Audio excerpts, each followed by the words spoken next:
अस्सलाम वालेकुम रहमतुल्लाहि व बरकातुहू। नाज़रीन, कैसे हैं आप? उम्मीद है कि आप खुश होंगे। अल्लाह ताला आपके लिए आसानियाँ पैदा फरमाए और अल्लाह ताला आपको सेहत व तंदुरुस्ती अता फरमाए। नाज़रीन, आज हम एक नए टॉपिक के साथ हाज़िर खिदमत हैं। आज का जो टॉपिक है, सहरी में क्या खाना चाहिए। बहुत सारे लोग परेशान हैं इस हवाले से और बहुत ज़्यादा मुझे मैसेज आ रहे हैं कि हकीम साहब हमें बताइए कि सहरी में क्या कुछ खाएं कि हमें भूख भी इतनी ना लगे, प्यास भी इतनी ना लगे, रोज़ा इतना तंग ना करे, तकलीफ़ हमें ना हो, तो एसिडिटी भी ना हो। तो उस हवाले से ज़रूरी था कि आदों के सहरी में क्या खाना चाहिए। नाज़रीन, मेरा अपना चैनल है हकीम फरहान निज़ामानी के नाम से, तो वो भी आप चैनल सब्सक्राइब करें। वहाँ पर भी आपको बहुत ज़्यादा वीडियोस आपको इंशाल्लाह मिलेंगी जो आपके काम की हैं। और इसके अलावा हिकमत जो सीखना चाहते हैं, जो हिकमत को समझना चाहते हैं या जो हिकमत कर रहे हैं, तो उनके लिए हमने एक नया ऑनलाइन हिकमत कोर्स शुरू किया है मेरे नए एक चैनल पर। तो उसका भी डिस्क्रिप्शन में आपको चैनल लिंक मैं हबीब रहमान भाई को कहूँगा कि वो डाल दे। तो उस चैनल का नाम है हर्बल हकीम ऑनलाइन।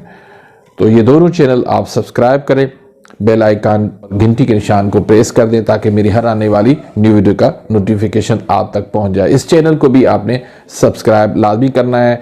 और हमारे उस्ताद हकीम मोहम्मद इकबाल रहमतुल्लाह अलैह जिनका ये चैनल था, उनके लिए भी आपने रमज़ान मुबारक के महीने में खुसूसी उनको दुआओं में याद रखना है। उनके लिए खुसूसी दुआ करनी है कि अल्लाह पाक उनको जन्नतुल फिरदौस में आला मकाम अता फरमाए। सबसे पहले मैं बात करूँगा अल्लाह के नबी सल्लल्लाहु अलैहि वसल्लम की अहादीस पर। अल्लाह के नबी सल्लल्लाहु अलैहि वसल्लम ने फरमाया कि सहरी खाने वालों पर अल्लाह की रहमत नाजिल होती है।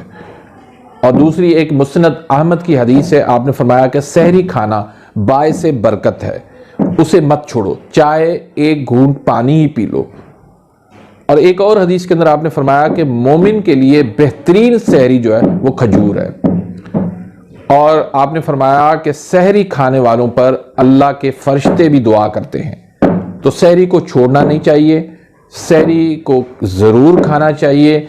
और सहरी को ज़िंदगी का आखिरी खाना समझ के नहीं खाना चाहिए, एक लिमिट तक खाना चाहिए। बहुत ज़्यादा पेट भरना भी नहीं चाहिए और पेट को खाली भी नहीं रखना चाहिए। मुनासिब मिकदार में आपने ग़िज़ा को लेना चाहिए।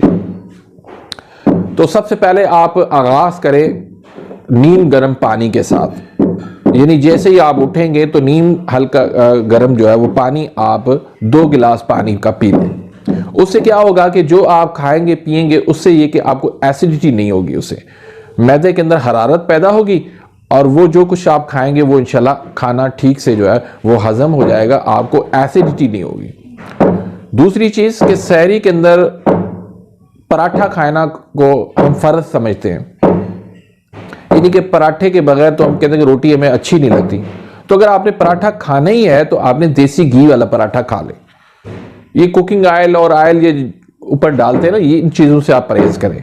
आप देसी घी वाला पराठा बना के वो आप खाएं, उससे इंशाल्लाह आपको कुव्वत मिलेगी, ताकत भी मिलेगी और आपकी ग़िज़ा भी जो है वो ठीक से हजम हो जाएगी। बाकी अगर सादा रोटी खानी है तो वो बहुत अच्छी बात है, अगर उसके ऊपर आपने मक्खन लगाना है वो भी लगा लें, बेहतरीन चीज़ है। सब्जियां इसमें खाएं आप। अब हमारा यहाँ क्या होता है कि हम समझते हैं कि रमज़ान के अंदर सब्जियां जो है ना वो हमारे ऊपर हराम हो गई हैं, हम सब्जियों का नाम ही नहीं लेते। हालांकि ये गलत बात है, सब्जियां हमें खानी चाहिए। सब्जियां हमारे लिए जिस्म के लिए बहुत ज़्यादा ताकत देती हैं, बहुत ज़्यादा हमारे मसाइल को हल करती हैं। तो उसमें सब्जियों के अंदर आप कद्दू का सालन सहरी में आप ले सकते हैं, अगर काली मिर्च में बनाए तो बहुत अच्छी बात है। उसके अलावा भिंडी का सालन आप खा लें, मूंग की दाल वो आप खा लें, बकरे का सालन वो आप खा लें, लेकिन काली मिर्च में होना चाहिए। लाल मिर्च हरी मिर्च से परहेज करें, अगर वो डालनी भी है लेकिन फिर भी कम मिकदार में डालना है।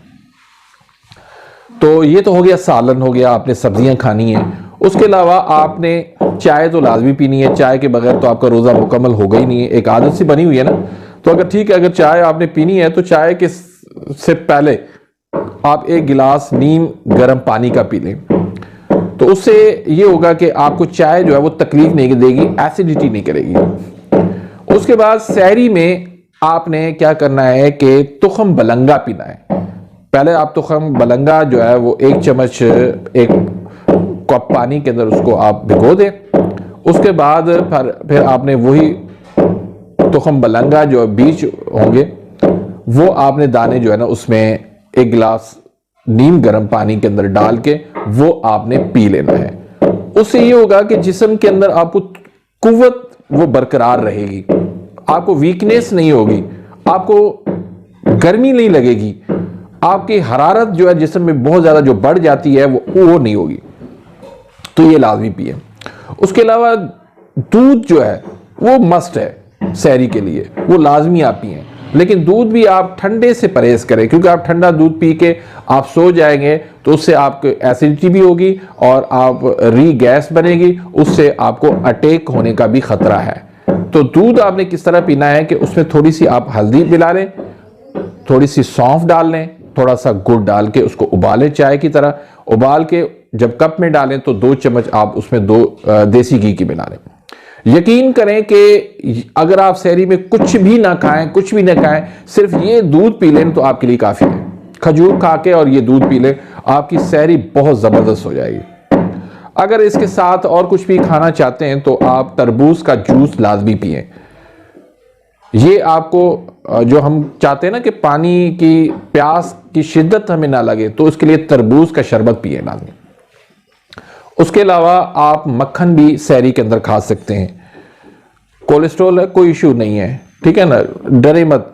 कोलेस्ट्रॉल के लिए जो है ना कुकिंग ऑयल डालडा काफी है, वो उनके लिए जहर है। ये मक्खन देसी घी से कभी कोलेस्ट्रॉल आपका नहीं बढ़ेगा, ठीक है। तो आप मक्खन में क्या करना है कि आपने बादाम कूट के उसमें आपने मिला लेना, 2-3 चम्मच जितना भी आप खा सकते हैं वो आप बादाम के साथ मिक्स करें, थोड़ी सी उसमें आप शहद मिला लें, तो इसके साथ आप सहरी कर लें। यकीन करें बहुत जबरदस्त ये आपके लिए बन जाएगा सहरी। उसके अलावा साबूदाने की खीर आप खा सकते हैं, उसमें आप बादाम पिस्ते वगैरह वो भी आप डाल सकते हैं जायके के तौर पर, तो ये भी आपके लिए एक बेहतरीन ग़िज़ा बन जाएगी। और आखिर के अंदर आपने 1-2-3 इलायची, छोटी इलायची वो चबा के आपने खानी है, उससे आपको प्यास ज़्यादा नहीं लगेगी। तो नाज़रीन इस तरह से आप अगर सहरी करेंगे तो आपका रोज़ा बहुत अच्छा गुजरेगा, आपको रोज़े में कोई तकलीफ नहीं होगी।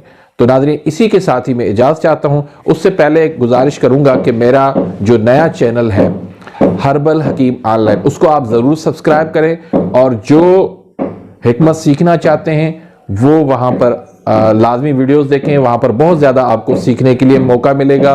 और उस चैनल को आप सब्सक्राइब खुद भी करें, दूसरों को भी कराएं। इस चैनल को भी आपने सब्सक्राइब करना है और बेल आइकन गिनती के निशान को प्रेस कर दें, ताकि मेरी हर आने वाली न्यू वीडियो का नोटिफिकेशन आप तक पहुंच जाए और आप मेरी वीडियो से मुस्तफीद होते रहे। तो नाज़रीन अपनी दुआओं में खुसूसी तौर पर इस भाई को ज़रूर याद रखिएगा।